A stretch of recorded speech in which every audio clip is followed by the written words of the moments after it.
오늘 우리에게 주시는 하나님 말씀은 열왕기상 3장 1절부터 5절까지 우리 5절 말씀인데요.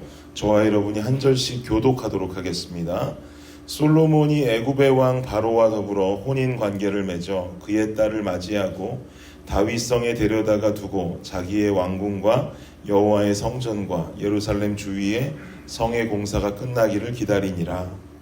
그때까지 여호와의 이름을 위하여 성전을 아직 건축하지 아니하였으므로 백성들이 산 땅에서 제사하며 솔로몬이 여호와를 사랑하고 그의 아버지 다윗의 법도를 행하였으나 산 땅에서 제사하며 분향하였더라.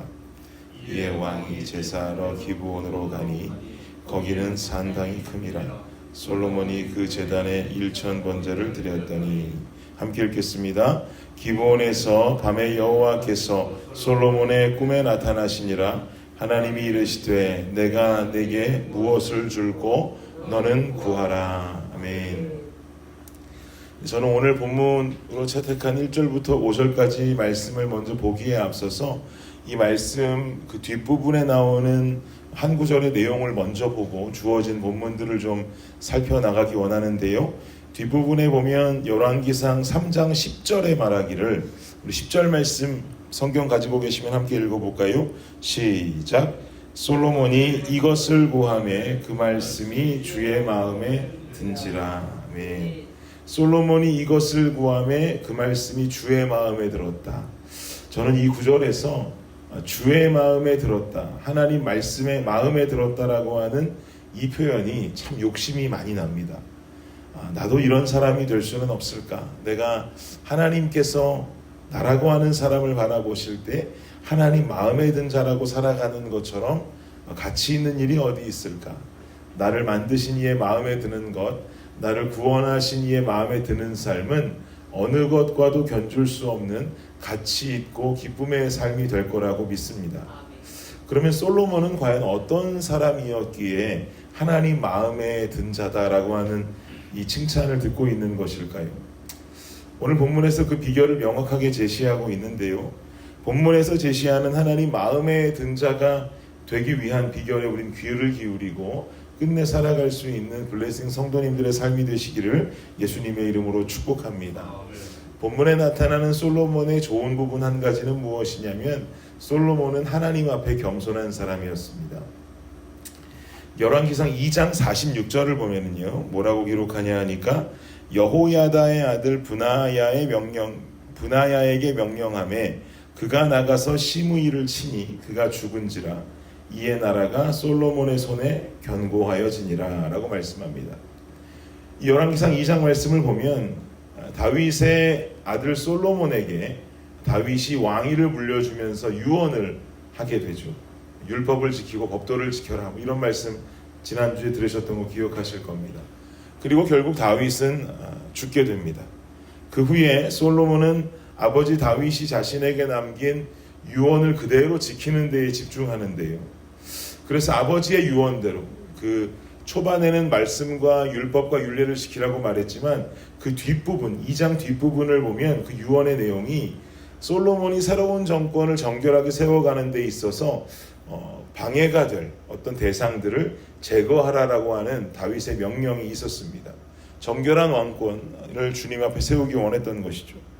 그래서 그 중에 한 사람, 지금 46절에 나오는 아까 이야기했던 시므이라는 사람도 다윗이 처단할 것을 명령했었습니다. 자신의 군대 장관인 브나야에게 명령을 하고 브나야가 솔로몬의 명을 받들어서 결국 시므이를 처단해버리죠.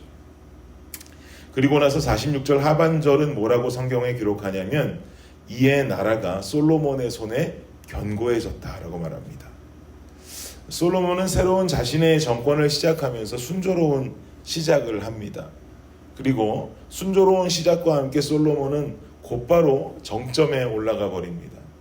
유다가 솔로몬의 손에 의해서 견고해졌다라고 말하고 있지 않습니까? 온 유대가 새로운 왕위에 오른 솔로몬 앞에 엎드리고 있습니다. 이렇게 시작에서부터 정점을 치면서 나가는 솔로몬 정권의 특징을 볼 수 있습니다. 그런데 이 정점에 오른 솔로몬의 모습이 정점에 올라갔음에도 불구하고 어떤 모습을 갖추고 있는지 오늘 본문 4절 말씀 한번 보십시오. 4절 말씀 함께 읽겠습니다. 시작. 이에 왕이 제사하러 기브온으로 가니 거기는 산당이 큼이라. 솔로몬이 그 제단에 1000번제를 드렸더니. 솔로몬이 제단에 1000번제를 드렸다. 이 대목이 참 중요한데요. 저는 오늘 본문이 담고 있는 솔로몬의 마음을 이렇게 표현하고 싶습니다. 세상이 내 앞에 엎드릴 때 나는 주님 앞에 엎드린다. 너무 멋지지 않습니까?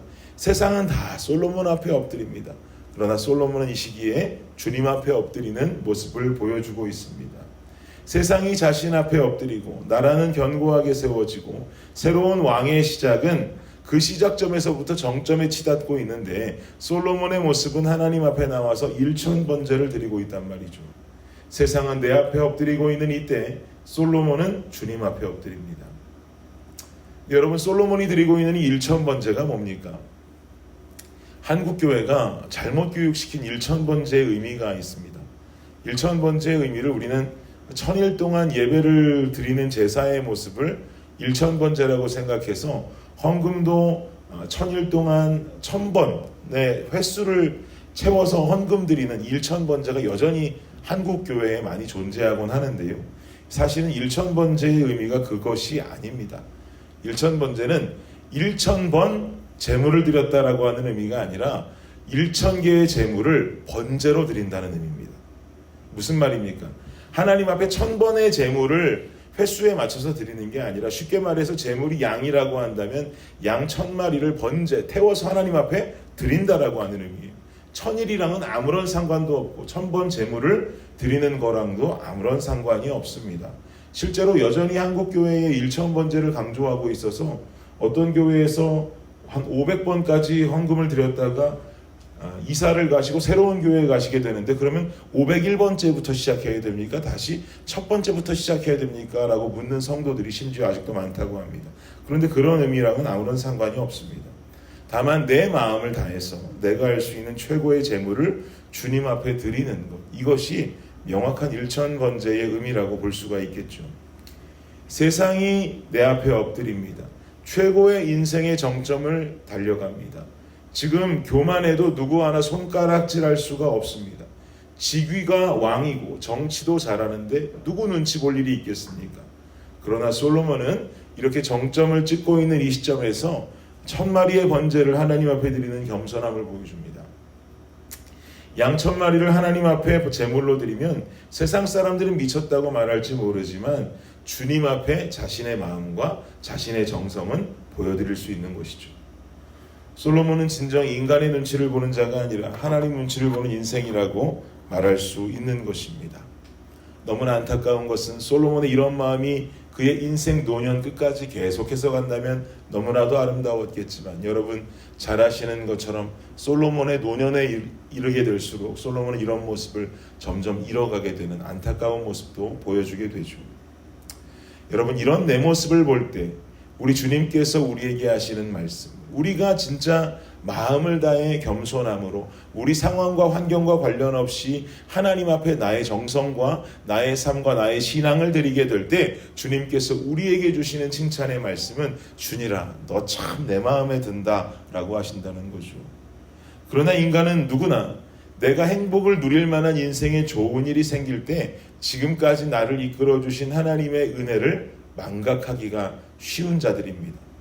말로는 하나님께 영광을 외치지만 속마음은 그렇지 않을 때가 많죠. 여러분 함께 꼭 기억하시죠. 그럴수록 겸손히 주님 앞에 엎드리는 것, 세상이 주는 칭찬에 도취되어서 그저 허우적거리는 삶을 살아가는 것이 아니라 하나님 앞에 겸손히 엎드려져서 주님을 삶으로 예배하는 삶을 더욱 살아야 한다는 것입니다. 양 1000마리의 만큼의 제물을 드리는 것만큼 내 마음을 주님 앞에 드리고 내 온 열정을 하나님께 드리는 이 겸손의 모습을 오늘을 살아가는 우리를 통해 주님은 받기를 원하십니다. 사랑하는 여러분, 하나님께서 우리 블레싱 교회를 통해서 일하신다라는 것을 느낄 때 있습니다. 또 우리 공동체를 향해서 하나님의 눈길이 향하고 있다는 것을 깨달을 때가 있습니다. 그리고 또한 성도님들 개인의 삶도 하나님의 축복과 하나님의 역사하심이 보여지고 드러날 때가 있습니다. 감사한 일들이 넘쳐나 보일 때가 있습니다. 우리는요, 그럴 때일수록 더 엎드려져야 됩니다. 그럴 때일수록 더 부르짖어야 할 줄 믿습니다. 오늘 본문을 기억해야 됩니다. 여러분 삶 속에 어떤 복된 일이 생기고 어떤 축복의 일이 생길 때, 또 우리 교회 공동체 안에도 어떤 복된 일이 생기고 하나님의 역사가 보여질 때는 어깨 펴고 어깨 힘주는 시간 아닙니다. 목에 힘을 주고 뻣뻣해지는 시간이 아닙니다. 그 시간은 엎드려질 시간입니다. 그 시간은 더 주님 부를 시간입니다. 우리가 그럴수록 주님 앞에 더 엎드려지고 주님을 부르짖을 때 주님은 우리에게 말씀하십니다. 주니라, 네가 내 마음에 든다. 블레싱 교회야, 너희 공동체가 내 마음에 든다. 하나님께 마음에 드는 우리 각자, 또 우리 블레싱 공동체가 될 수 있기를 예수 그리스도의 이름으로 축복합니다. 기도하겠습니다. 하나님의 역사는 살아있습니다. 살아있는 역사는 우리 각자 개개인된 교회에, 그리고 또 우리 공동체된 교회에 하나님의 힘과 능력으로 나타남을 믿습니다. 하나님, 그러나 역사가 나타나고 하나님의 은혜가 임하는 그 순간, 아버지, 우리는 목을 꼿꼿이 세우고 어깨에 힘을 주고 어깨를 펴고 다니는 것이 아니라 그럴수록 주님 앞에 머리를 조아리고, 하나님, 우리는 주님 앞에 더 겸손히 더 가까이 나아가야 하는 시간인 줄을 믿습니다. 아버지 하나님, 이것을 잊지 아니하고 우리가 주님 앞에 더 가까이, 더 겸손히, 더 엎드려지고 더 부르짖을 수 있는 우리 모든 블레싱 공동체의 교인들, 성도들이 되게 하여 주시옵소서. 우리 삶의 환경은 주님 허락하신 것이며 그 환경 따라 사는 것이 아닌 환경 허락하신 주님 바라보고 살아가는 우리의 삶이 되게 하여 주옵소서. 감사합니다. 예수님의 이름으로 기도드립니다. 아멘.